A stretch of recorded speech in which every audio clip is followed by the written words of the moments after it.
तो इसमें हम लोग जो पढ़ रहे हैं वो पढ़ रहे हैं कि व्यापार से साम्राज्य तक कैसे अंग्रेज़ पहुंचा, इसके बारे में हम लोग पढ़े थे। और शुरुआत में उसने जो शुरुआत किया था वो कहाँ से शुरुआत किया था? बंगाल से। नहीं, सबसे पहले शुरुआत कहाँ किया था? बंगाल में। और बंगाल में उसने 2 युद्ध लड़ा था। क्या युद्ध लड़ा था? 2 युद्ध। एक प्लासी का युद्ध 1757 में, और दूसरा जो युद्ध था आपका बक्सर का युद्ध 1764 में। कब हुआ था? 1764। और उसके बाद आपको पता है कि अंग्रेज़ को बंगाल का दीवान मिल गया था, दीवानी मिल गया था, पता है ना? यानी कि जो टैक्स है, कर है, जो वसूलेगा वो कौन वसूलेगा?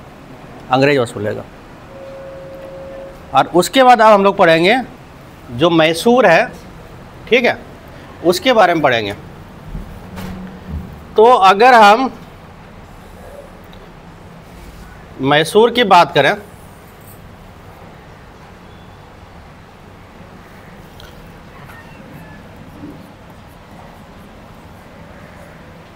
ठीक है, इसको लिख देते हैं आंगल मैसूर युद्ध, ठीक है।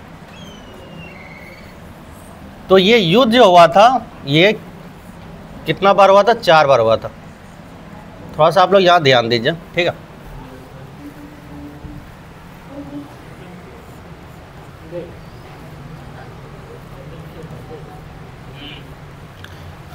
अंग्रेज और मैसूर के साथ जो युद्ध हुआ था वो टोटल कितना हुआ था? 4 युद्ध हुआ था, ठीक है। तो अगर पहला आंगन मैसूर युद्ध, ठीक है, दूसरा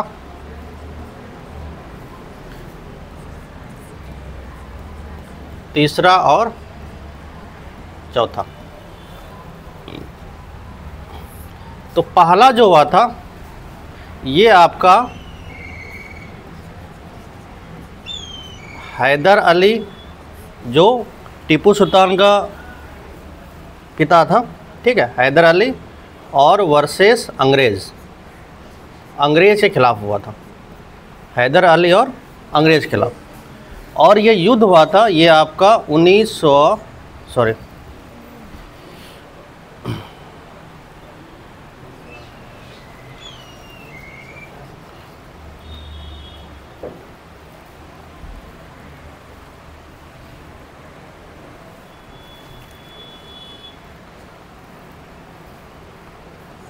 ठीक है, 1767 से लेकर 1700, ठीक है, 69, ठीक है। पहला जो हुआ था आपका 1767 से 1769 के बीच।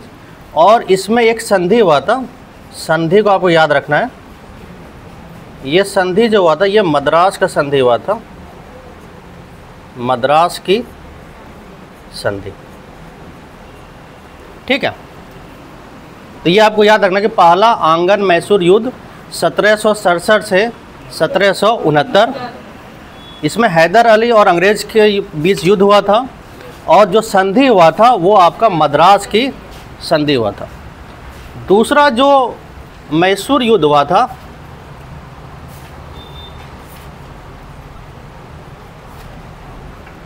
ये 1780 से 1784 के बीच हुआ था, ठीक है, 1780 से 1784, ठीक है। और इसमें जो है पहले जो है हैदर अली लड़ा था, हैदर अली और वारेन हेस्टिंग, ठीक है, वारेन हेस्टिंग्स। तो पहले जो युद्ध हुआ था ना वो हैदर अली और वारेन हेस्टिंग खेला था वो, ठीक है। लेकिन हैदर अली की जो मृत्यु है ये आपका 1782 में हो जाता है। 1782 में इसकी मृत्यु जो है हैदर अली की हो जाती है। तो उसके बाद जो कमान संभालता है वो आपका टीपू सुल्तान ने संभालता है। किसने संभालता है? टीपू सुल्तान। तो टीपू, हाँ, अरे हैदर अली का बेटा है, ठीक है।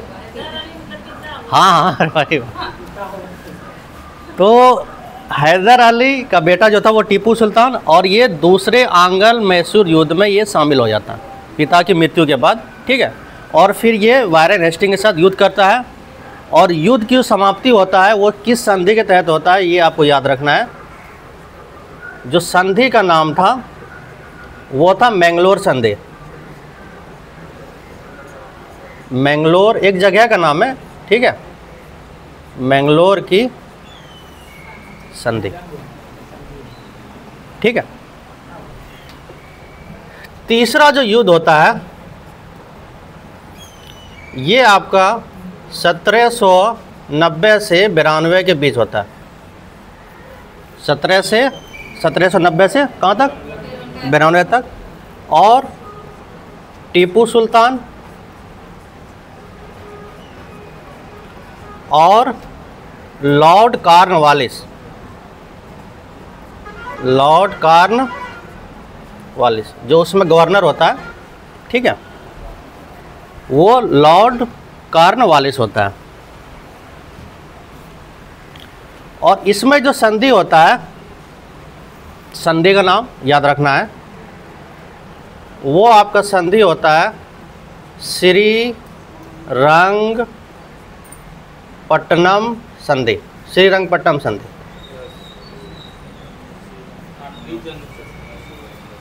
ठीक है। और चौथा जो युद्ध होता है ये आपका होता है 1799 में। कब होता है? 1799 में। और इसमें जो युद्ध लड़ा जाता है वो टीपू सुल्तान, ठीक है,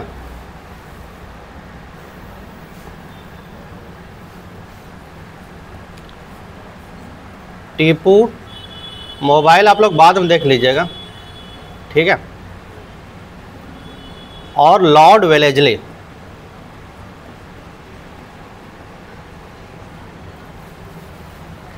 टीपू सुल्तान और लॉर्ड वेलेजली के साथ होता है।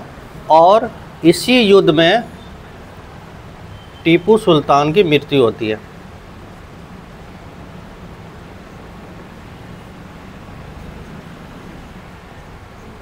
टीपू सुल्तान क्या होता है? मृत्यु होता है। और जो मैसूर होता है उसको लॉर्ड वेलेजली द्वारा बताए थे एक सहायक संधि, आपको याद है कि नहीं है? सहायक संधि जो लॉर्ड वेलेजली द्वारा किया गया था। और ये सहायक संधि के तहत जो मैसूर है, मैसूर को शामिल किया जाता है।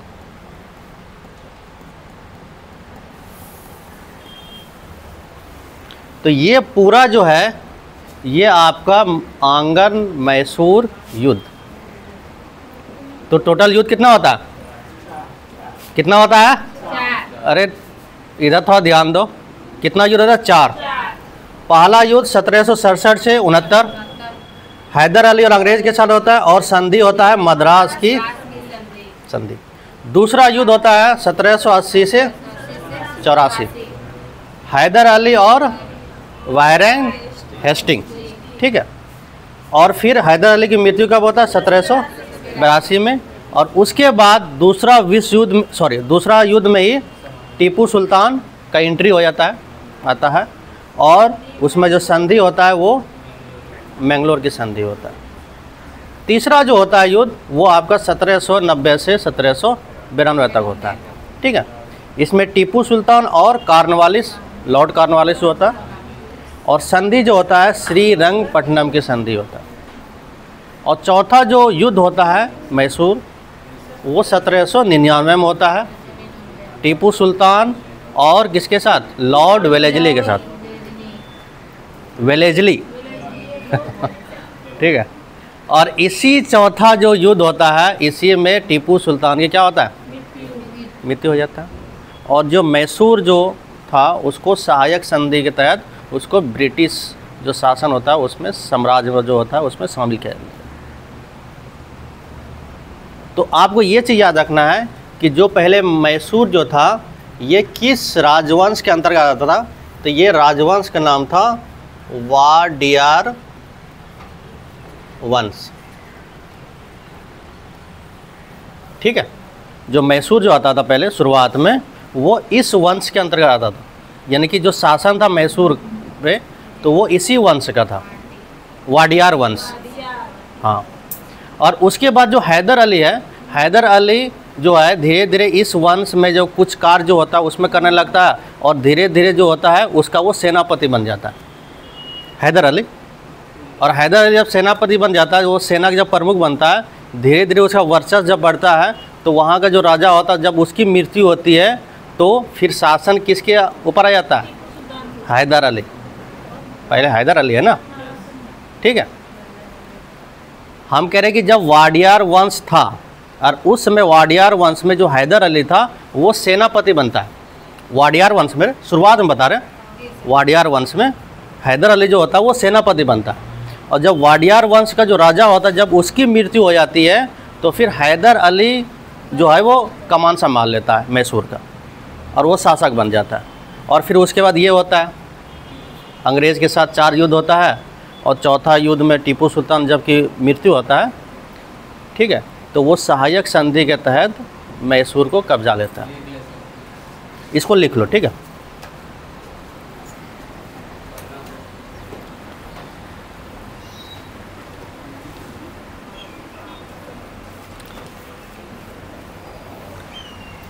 नहीं लिखेगा तो वीडियो तो चला ही जाएगा ना, तो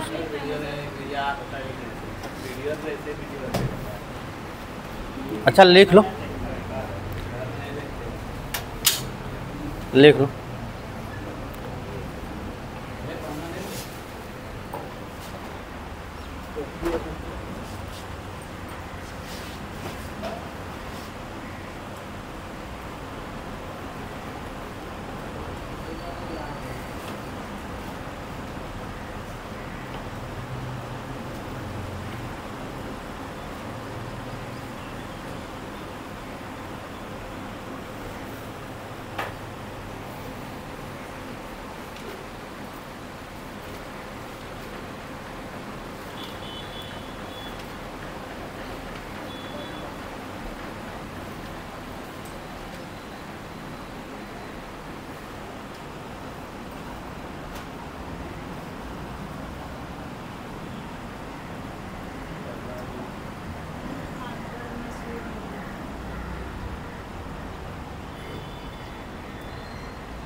एक नंबर में क्या लिखा था? ये वही है, ये जो लिखे है ना ये सारा उसमें लिख देना है, ठीक है। दूसरा आंगन मैसूर युद्ध, तीसरा, ठीक है, चौथा उसको लिख देना।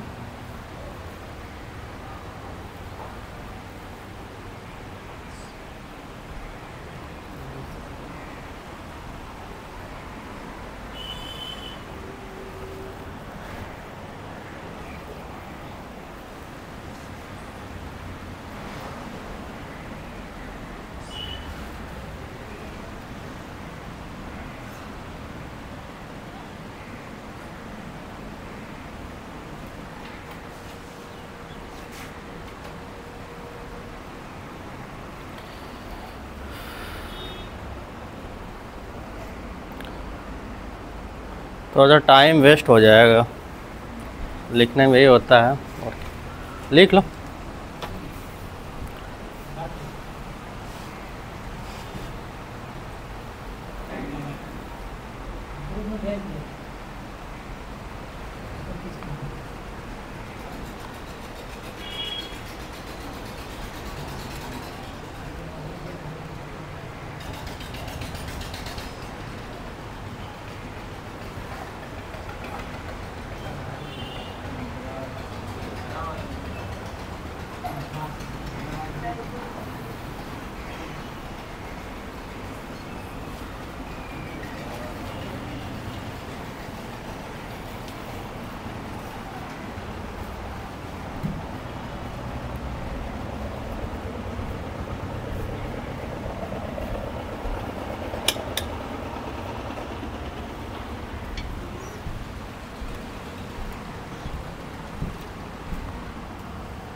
वारेंग हेस्टिंग है, वारेंग,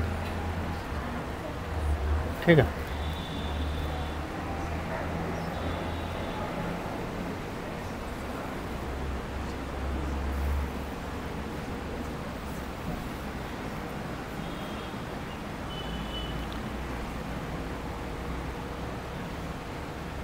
ये सब भारत के गवर्नर जनरल हैं, ठीक है।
इसको नीचे लिख लेना, ठीक है। ये ऊपर में लिखे ना, यहाँ से इसके नीचे लिख लेना, यहाँ पे चौथा आंगन में सूर्योदय में।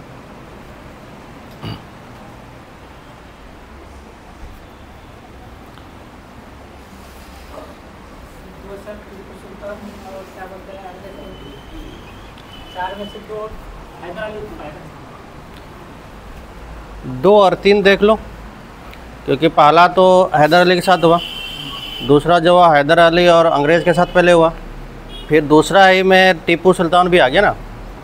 हाँ वही कह रहा। और तीसरा और चौथा जो टीपू सुल्तान के साथ ही हुआ है, तीसरा भी, दूसरा और तीसरा और चौथा।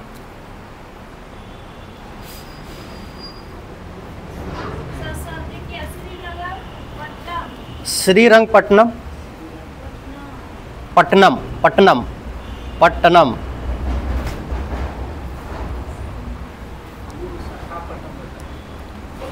ये कर्नाटक का जो है ना, कर्नाटक राज्य में पड़ता है, ठीक है। वो तो विशाखापट्टनम तुम्हारा यहाँ है, आंध्र प्रदेश में। विशाखापट्टनम जो है ना, ये आपका आंध्र प्रदेश में पड़ता है, ठीक है।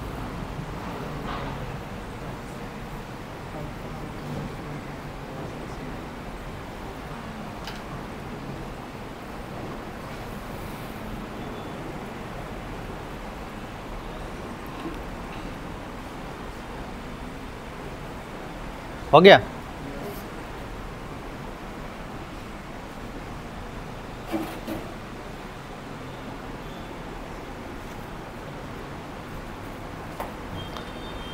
लगभग अगर 6, 7, 8 मिला है तो लगभग 25 चैप्टर है टोटल। हाँ 23-25 के बीच में वही हुआ, इतना चैप्टर है, तो इतना आपको पढ़ना पड़ेगा, जान लीजिए।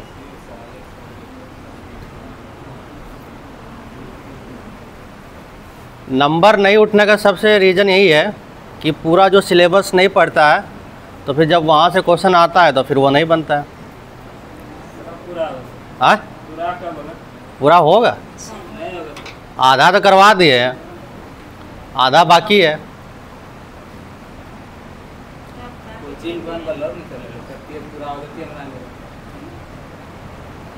अरे तुम ही लोग ध्यान नहीं दे रहा था, तुम लोग लगा कि भाई एग्ज़ाम नहीं होगा तो काहे पढ़ेंगे, अगर आप लोग मोटिवेट रहते तो सर भी मोटिवेट रहता ना। आप ही अगर सोइएगा तो सर क्या करेगा बताइए।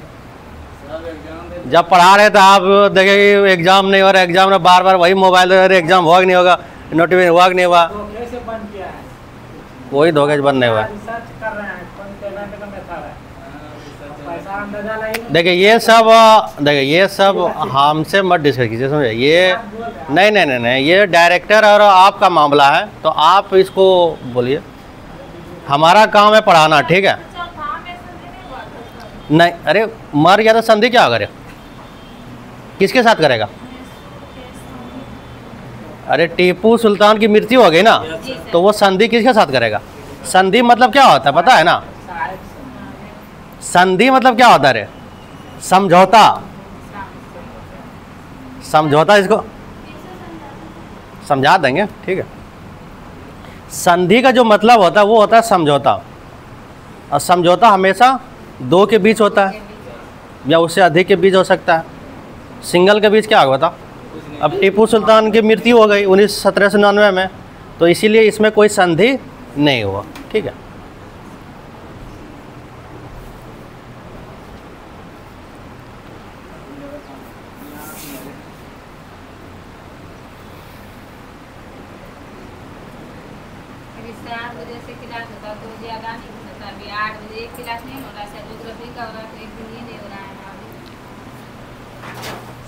देखिए ये सब देखिए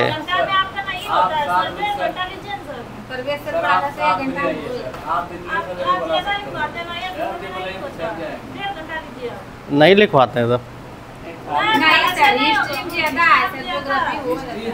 ये चीज़ देखिए हम भी समझते हैं। जब हम पढ़ते थे तो जानते हैं 3 घंटा पढ़ाता था तब होता है। तो इस चीज़ का रियलाइज हम भी कर रहे हैं कि 1 घंटे में तो पॉसिबल है नहीं। थोड़ा सा पेशेंस रखिए 2-4 दिन, ठीक है। सब चीज़ हो सकता है कि हो जाए। हम लोग कोशिश में लगे हुए हैं, ठीक है। और जहाँ तक सिलेबस की बात है, आपका सिलेबस कंप्लीट करवाएंगे और रिवीजन भी करवाएंगे, इतना थोड़ा सा भरोसा रखिए, ठीक है। इतना थोड़ा सा भरोसा रखिए। हाँ क्या बोले थे समझ,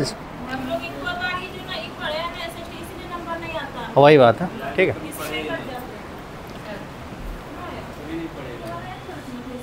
चलिए इसको अब देखते हैं, ठीक है।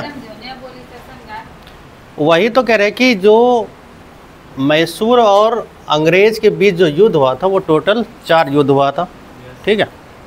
और अगर मैसूर की बात करें तो वह मैसूर पर सबसे पहले वाडियार वंश का शासन था, और जो हैदर अली था वो वाडियार वंश का सेनापति बन गया था। और जब वाडियार वंश का जो राजा का मृत्यु हुआ तो फिर मैसूर का जो नेतृत्वकर्ता बना वो आपका हैदर अली बना, ठीक है। इसमें आपको याद रखना है कि इसमें 4 युद्ध हुआ। पहला जो युद्ध हुआ है वो हैदर अली के साथ हुआ था, ठीक है। और ये 1767 से 69 तक हुआ, ठीक है। और इसमें जो संधि हुआ है ये आपका मद्रास की संधि हुआ। दूसरा जो युद्ध हुआ वो आपका 1780 से लेकर 1784 तक हुआ, ठीक है। और इसमें आपका हैदर अली और वायरंग हेस्टिंग जो भारत का जो गवर्नर था, गवर्नर जनरल, वो, ठीक है। और इसमें 1782 में क्या होता है कि हैदर अली की मृत्यु हो जाती है। फिर जो हैदर अली का जो बेटा होता है टीपू सुल्तान, वो उस युद्ध में शामिल हो जाता है। और फिर टीपू सुल्तान और वायरंग हेस्टिंग के बीच वो युद्ध चलता है। और फिर जो मैंगलोर की संधि जो होता है उसके तहत वो समाप्त हो जाता है। तो पहला जो युद्ध हुआ था उसमें मद्रास की संधि हुआ था, और दूसरा जो युद्ध हुआ था वो आप मैंगलोर की संधि हुआ। तीसरा जो युद्ध शुरू हुआ वो 1990 से लेकर 92 तक हुआ, टीपू सुल्तान और कॉर्नवालिस के साथ हुआ, ठीक है।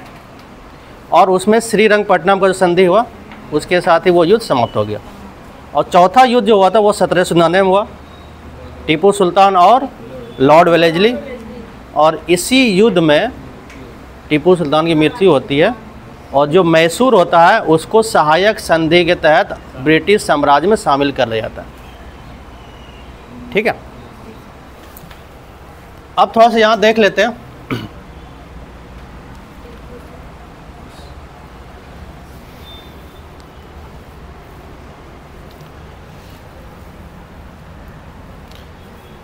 जब कंपनी को अपने राजनीतिक और आर्थिक हितों पर खतरा दिखाई दिया तो कंपनी ने प्रत्यक्ष सैनिक टकराव का रास्ता भी अपनाया।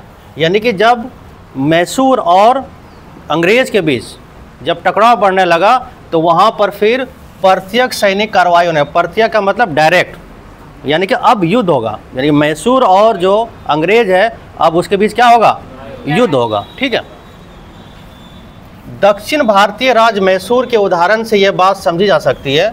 हैदर अली 1761 से 1782, क्योंकि 1782 में हैदर अली की क्या होता है, मृत्यु हो जाता है।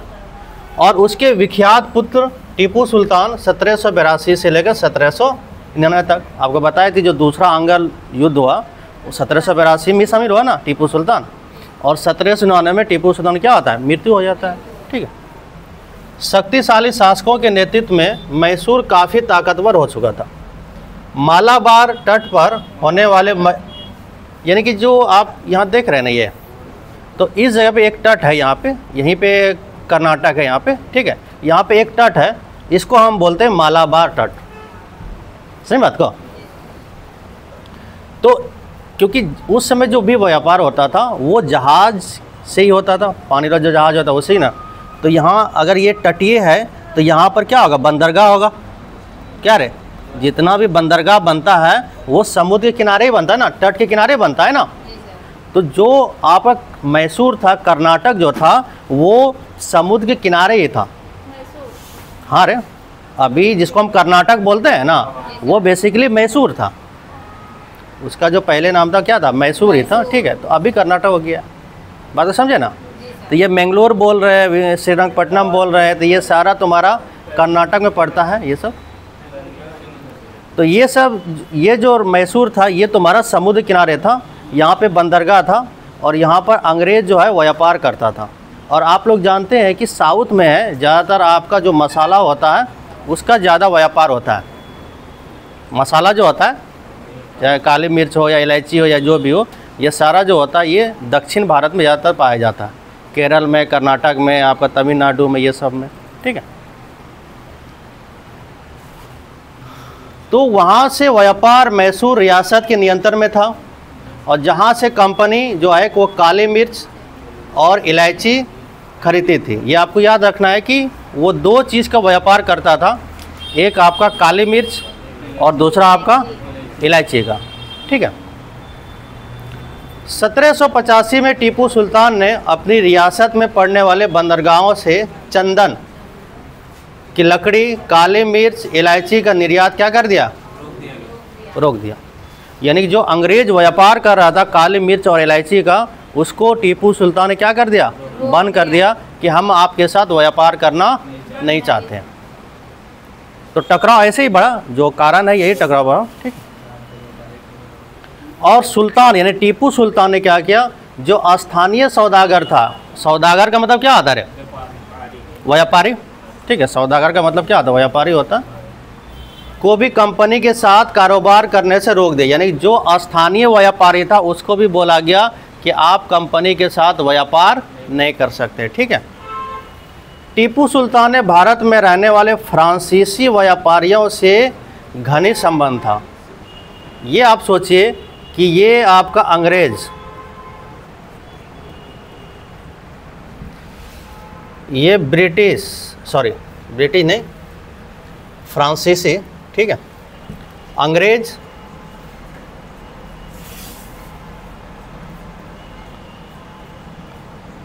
फ्रांसीसी और मैसूर, इसका थोड़ा सा समझ लेते हैं। अंग्रेज और फ्रांसीसी में हमेशा क्या चल रहा था, युद्ध चल रहा था। आपको पता है कि इसके साथ अंग्रेज और फ्रांस के साथ युद्ध हो चुका है, 3 बार युद्ध हुआ है। ठीक है। क्योंकि सारा कंपनी जो है वो आ रहा था तो टकराव तो बढ़ेगा नहीं। सबसे पहले आपका पुर्तगाल आया था, फिर डच आया, फिर आपका अंग्रेज आया, फिर आपका फ्रांस आया, तो टकराव तो बढ़ेगा ही। तो अंग्रेज और फ्रांसीसी में हमेशा युद्ध होते रहता था। अब आप सोचिए कि मैसूर का संबंध किससे है कि नहीं है। तो फिर जब अंग्रेज का दुश्मन फ्रांस है तो अंग्रेज का दुश्मन कौन बनेगा फिर, बना ही नहीं मरेगा। जी सर।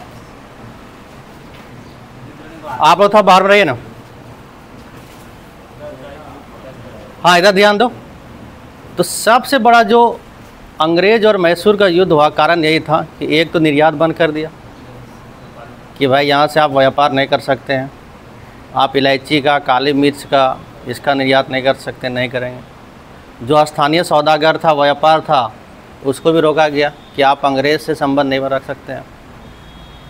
दूसरा जो सबसे बड़ा कारण था वो मैसूर का फ्रांस से संबंध था। अच्छा संबंध था शुरू से ही फ्रांस के साथ, और इसीलिए जब फ्रांस से उसने घनिष्ठ संबंध बनाया तो अंग्रेज ने जो है मैसूर को दुश्मन मान लिया। क्या? तो ये दोनों जो था दोस्त था, और ये दोनों का दुश्मन कौन हो गया? अंग्रेज हो गया। एक होता है एक जैकोबियन क्लब, नाम सुने आप लोग? जैकोबियन क्लब एक फ्रांस में एक ग्रुप था, ठीक है, उसका नाम था जैकोबियन क्लब। उसका मेंबर जो बना था वो आपका टीपू सुल्तान बना था। सदस्य जो बना था जैकोबियन क्लब का वो आपका टीपू सुल्तान बना था। और दूसरी बात यह है कि पहला जो मिसाइल बनाने का जो शुरुआत जो किया था वो आपका टीपू सुल्तान के द्वारा किया गया था सबसे शुरू में, ठीक है। आधुनिक भारत में सबसे पहले जो शुरुआत किया था वो आपका टीपू सुल्तान ने किया था। जो नौसेना है उसको मजबूत करने का सबसे बड़ा काम जो किया था वो टीपू सुल्तान ने किया था, फ्रांस के साथ संबंध बना के। तो इसीलिए यहाँ पे जो है एक तो आप निर्यात रोक दिया, और दूसरा जो था वो जो फ्रांसीसी व्यापारी था उसके बाद संबंध अच्छा था, उसके साथ संबंध बना लिया।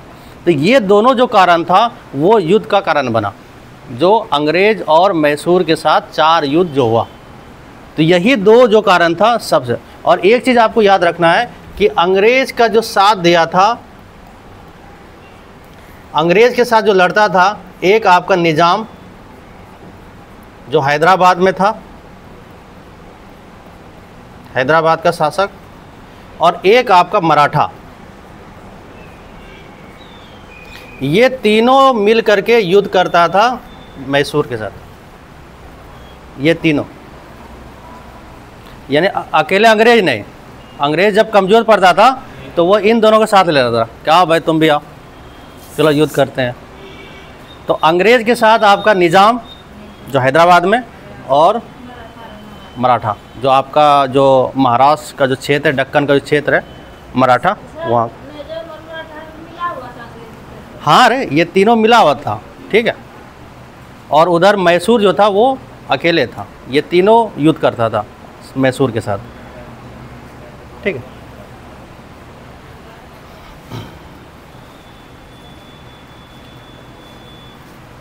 और उनकी मदद से अपनी सेना का वो क्या कर रहा था, जो आपको बोले नौसेना जो था उसको मजबूत बना रहा था। तो वो फ्रांस से संबंध बना करके ही, ठीक है, हथियार वगैरह जो ला रहा था वो उसी की मदद से ला रहा था। जैसे अभी पता है ना आपका, अभी यूक्रेन और इसका युद्ध चल रहा है, रूस का। तो यूक्रेन और हाँ एक मिनट, यूक्रेन और जो रूस का युद्ध चल रहा है, तो यूक्रेन देखे कितना बड़ा देश है, देखे है। यूक्रेन जो होगा वो यूपी के बराबर होगा, यूपी के जितना बड़ा क्षेत्रफल है।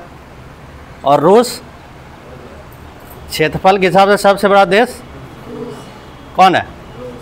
तो उसके सामने कुछ है वो, लेकिन वो 2-3 साल से युद्ध कर रहा है। कैसे कर रहा है? उसको दूसरे देश से क्या मिल रहा है? हथियार मिल रहा है, पैसा मिल रहा है, तो वो युद्ध चल रहा है। तो फ्रांस से जो इसने संबंध बनाया, तो एक तो इसको हथियार भी मिल रहा था, ठीक है, नौसेना को विकसित भी कर रहा था, ये सारा कारण था।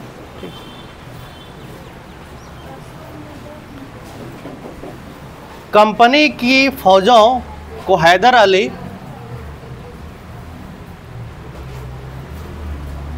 और टीपू सुल्तान के कई बार युद्ध में हराया था, लेकिन 1792 में मराठों, हैदराबाद के निजाम और कंपनी के संयुक्त फौजों के हमले के बाद टीपू सुल्तान को अंग्रेज़ों से संधि करनी पड़ी। यानी शुरुआत में जो है अंग्रेज़ को हराया था, लेकिन जब 1792 का मतलब कौन सा युद्ध? तीसरा युद्ध हो गया ना, 1790 से 92, तो तीसरा आंगन मैसूर युद्ध हुआ। तो तीसरा आंगन मैसूर युद्ध में वो पराजित होता है जब तीनों मिल के लड़ता है, आपका ब्रिटिश, निज़ाम और मराठा, ठीक है। और इस संधि के तहत उनके दो बेटों को अंग्रेज़ों ने क्या बना लिया? बंधक बनाया। जो तीसरा जो युद्ध हुआ, जब युद्ध हार गया तो उसी में जो टीपू सुल्तान का जो 2 बेटा था उसको बंधक बनाया जाता है, और फिर इसी के चलते फिर चौथा आंगन मैसूर युद्ध होता है जिसमें टीपू सुल्तान की मृत्यु हो जाती है, ठीक है। और उस बंधक बना के अपने पास रखा। ब्रिटिश चित्रकारों को ऐसे दृश्यों की तस्वीर बनाने में मज़ा आता था जिनमें अंग्रेज़ों की सत्ता की विजय दिखाई जाती है। भाई जितना भी राजा महाराजा बादशाह हुआ है वो ये सारा काम करता था, एक कि जब युद्ध में वो जीतता था तो उसका चित्र बनाता था वो, तो ऐसे अंग्रेज भी करता था। ये देख रहे हैं, लग रहा है ना, ये लगता है 2 बेटा है, इसको लग रहा है कि पकड़ के इसको बंधक बना लिया, नहीं।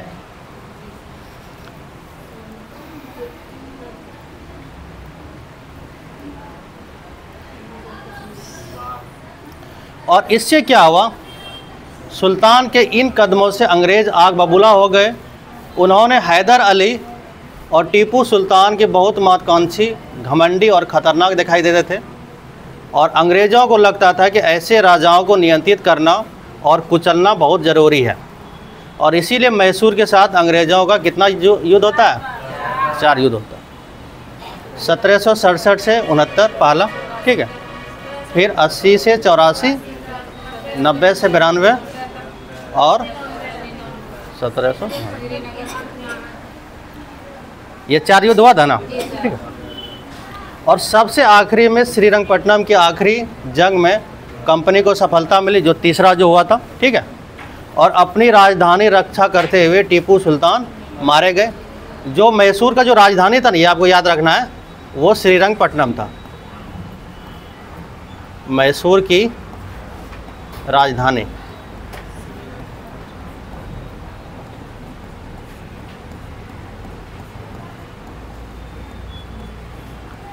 और यहीं पर एक वृक्ष लगाया था, उस वृक्ष का नाम था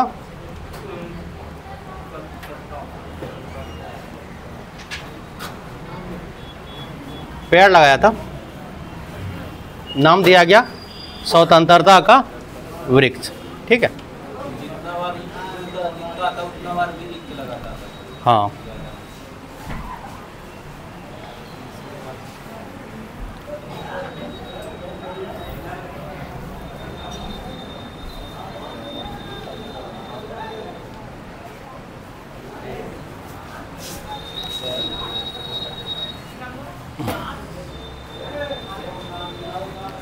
और मैसूर का जो राजकाज है पुराने वाडियार वंश के हाथों में सौंप दिया गया, और इसके साथ ही मैसूर पर सहायक संधि,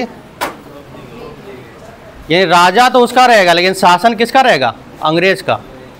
सहायक संधि का मतलब ये होता है कि शासक तो वही रहेगा लेकिन जो शासन करेगा वो आपका अंग्रेज करेगा, यानी वहाँ पर जो सेना होगा वो अंग्रेज का सेना होगा, आप अपनी सेना वहाँ पर नहीं रख सकते हैं।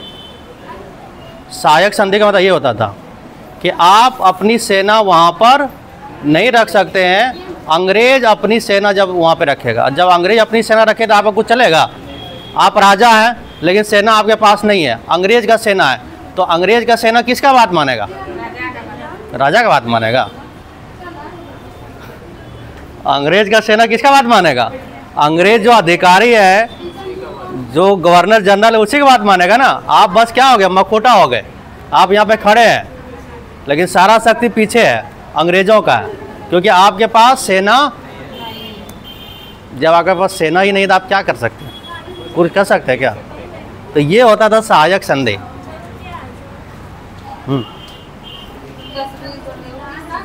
ये एक तस्वीर बनाया गया है, ये शेर का बनाया गया है, ये खिलौना शेर है, यानी खेलता था इसी शेर से वो बहुत दिलेर आदमी था। ठीक है। और एक होता है विलय की संधि। सहायक संधि जो होता है ये लॉर्ड विलेजले द्वारा लाया गया था, और एक होता है विलय की संधि, या इसको कहते हैं हड़प नीति। नाम सुने हैं आप लोग, पढ़े होंगे, आप लोग हिस्ट्री में पढ़े होंगे।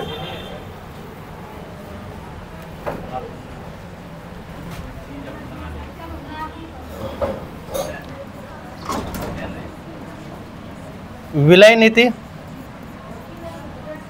या इसको कहता था हड़प नीति, यानी हड़पना एक तरह से। और ये जो नीति लाया था ये आपका लाया था किसने? लॉर्ड डलहौजी ने।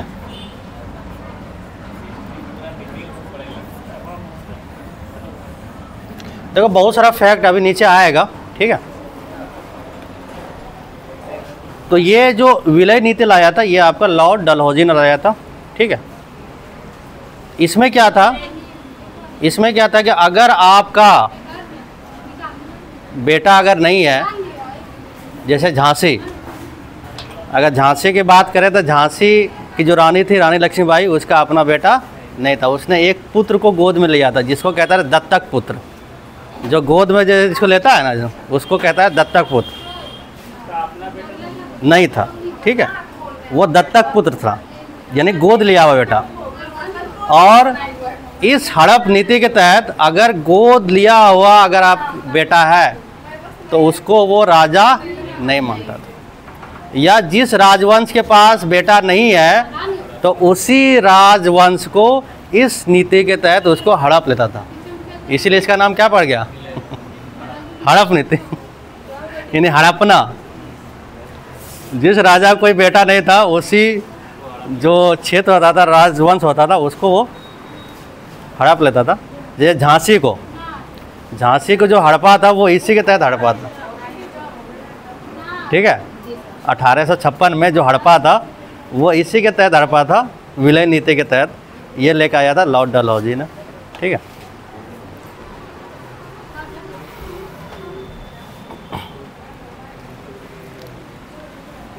टाइम तो हो गया है। उसके बाद जो युद्ध होता है वो आपका मराठा। तो मराठा जो क्षेत्र पड़ता है वो बेसिकली आपका दक्कन जो क्षेत्र पड़ता है वहाँ पे पड़ता है ये मराठा, ठीक है। ये आपका ज्योग्राफी का वर्ड आ गया। दक्कन पठार सुने होंगे, सुने कि नहीं सुने? वो उसी क्षेत्र में आता है मराठा आपका, ठीक है। और फिर मराठा के साथ भी युद्ध होता है अंग्रेज़ों का।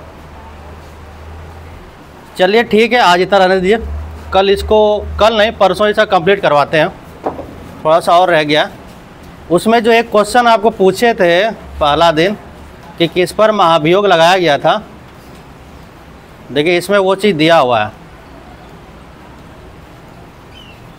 आपको दिखाते हैं। कहीं हम देखे थे, नहीं हम कह रहे क्वेश्चन जो बना रहा है वो बुक से बनाता है, लेकिन आपको थोड़ा सा पढ़ना पड़ेगा। कंपनी की फौज यही होगा शायद।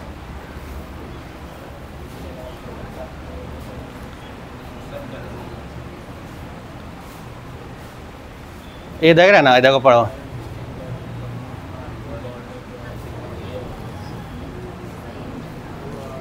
यह लाइन पढ़ो,